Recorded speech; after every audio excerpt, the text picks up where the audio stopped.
Yes, so going into more of the specifics of these rebellions in Latin America, we have that sometimes, as in the case of Chile, the spark that lights the whole situation might seem something accidental. For example, the 30 pesos increase in the subway ticket is actually not very big, but it sparked a huge rebellion because it was the last drop that overflew the existing discontent.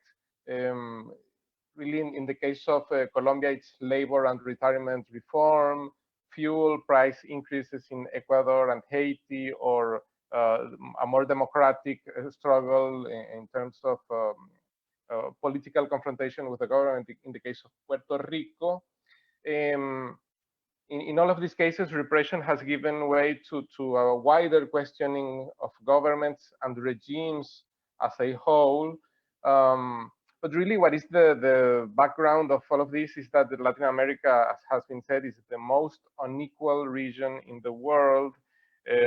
Even in the case of Chile and Colombia, these are growing economies, but obviously they are not growing for the workers and for the popular majorities. So with the confrontation of a specific policy comes a more general questioning of the whole of the political establishment.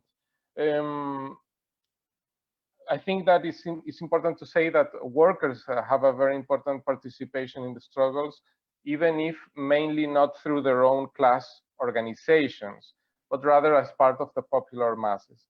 There have been general strikes in Ecuador, Colombia, and Chile, but in the case of Chile and Ecuador, they have had a secondary role, and they participate rather as part of the popular masses.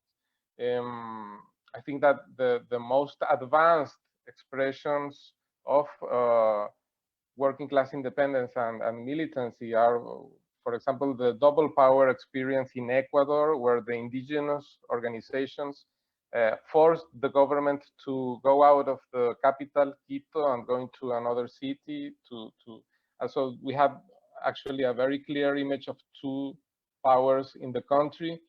And I think that in Chile, the fact that the popular assemblies are creating a national coordination of more than 130 popular assemblies is also a process in which dual power is being built in a very, very important way. Obviously, the weakness of existing class organizations, the need of new democratic and class independence leaderships, the unions, this is very important, an obstacle to be surpassed by workers in all of these processes.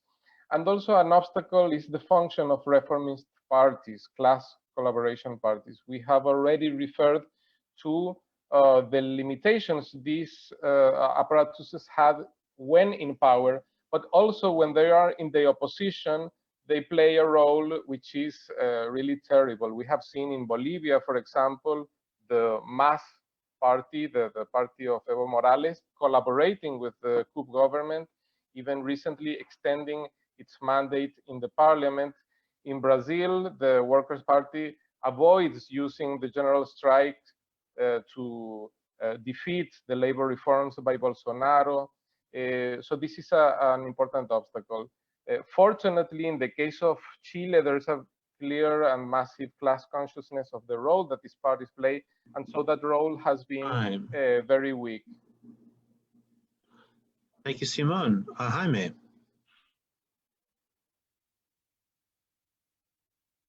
You need to unmute again, Jaime.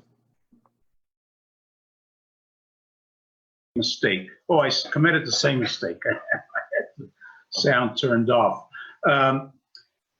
The most important strength I have seen in these mobilizations has been its ability to fight back.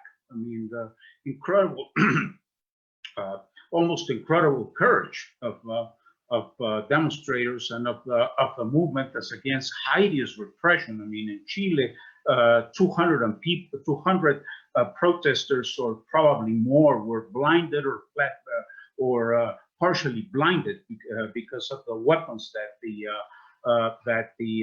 carabineros were using. Another strength. It's a very wide movement. It's very important to remark that we have seen an enormous influx and participation of women. This is at unprecedented levels in Latin America during 2019. And there are many other strengths, but the main weakness, I think that Simón has just pointed it out.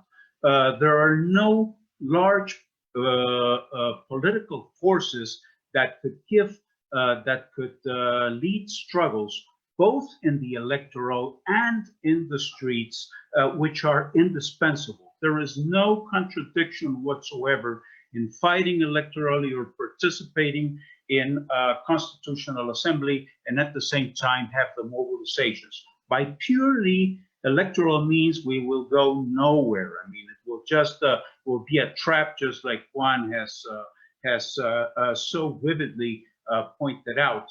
But also, if there is no political struggle, even though these mobilizations have had an incredible political demands. I mean, in Chile, we saw a general strike with political demands. I have not seen this at this level.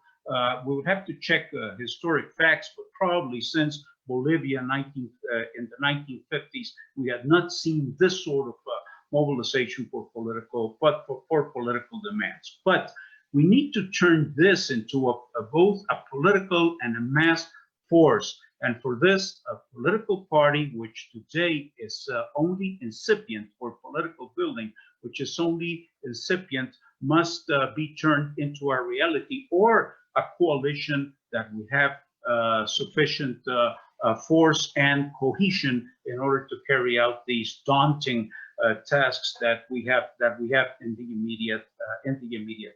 That's what I would like to remark. Both the strengths, our main strengths, and the weaknesses we are observing in these movements. Thank you, Jaime. Ernie. Yeah, thank you. So first, just to start out, I think touching on the comment that Jaime made about the role of women in these actions and these uprisings is really important. And I think you could even go back to the fight for abortion rights and the movement, in particular in Argentina, and really across the world in Ireland, Poland, and so on, that shows this, intervention of the women's movement into the broader class struggle, which is, central to the, I think, uprisings today. I also think that one of the big obstacles, which we haven't really touched on, is the role that imperialism is playing in Latin America, and not just now U.S. imperialism, but also China and Russia, and some of the misconceptions, I think in particular in the U.S., that the role that these countries are playing. So, for example, in Venezuela, you had both Russia and China playing both sides of the opposition and the Maduro government. And and I think that presents both a particular danger in the fact of relying on one imperial force against another, but also opportunity, because I think it shows the kind of the instability of capitalism today. The instability of the U.S. control in Latin America and the incursion of these new imperialisms. So that's one aspect, and I look back to I was thinking when I was working on this, I was also thinking about the role of the coup in Honduras in 2009, organized by Hillary Clinton in the U.S. State Department, and what it would have meant if that had happened today or if we had had larger organizations, you know, to mobilize in solidarity with the workers in Honduras, or even today, you know, following the coup in Bolivia or the potential coup in Venezuela, we didn't see the, you know, we didn't have the mobilizations in the U.S. To really provide the solidarity, to make it politically difficult for the U.S. to wage those struggles, like you saw in Central America in the 80s, you know, following the anti-war movement in the U.S. In the 70s and 60s. So I think today, you know, our goal is to rebuild that type of movement, you know, to be able to mobilize in the streets. And actually, you know, our central task is to provide that solidarity for workers, to give them some breathing room, you know, politically. And I just wanted to also comment on some of the interesting, you know, I have a lot of Colombian coworkers in the hotels in Stamford, Connecticut here. And I thought the discussions that they were having, both online and in person, were really interesting, because on the one hand, there was this fear of Chavismo and the Venezuelan situation spilling over into Colombia. But at the same time, it was a fear that it wasn't a fear of like socialism in particular, or you know, or of the movement. It was a sense that they wanted a real democratic movement. They wanted they didn't want the corruption as they had viewed the Maduro government. But they wanted, you know, but they were still looking at people like, they were still looking at, you know, Cuba as an example and so on, as, you know, imperfect as it may be. So there was this like really complicated interplay of like, and how they all played out. And I could finish that later. That's all.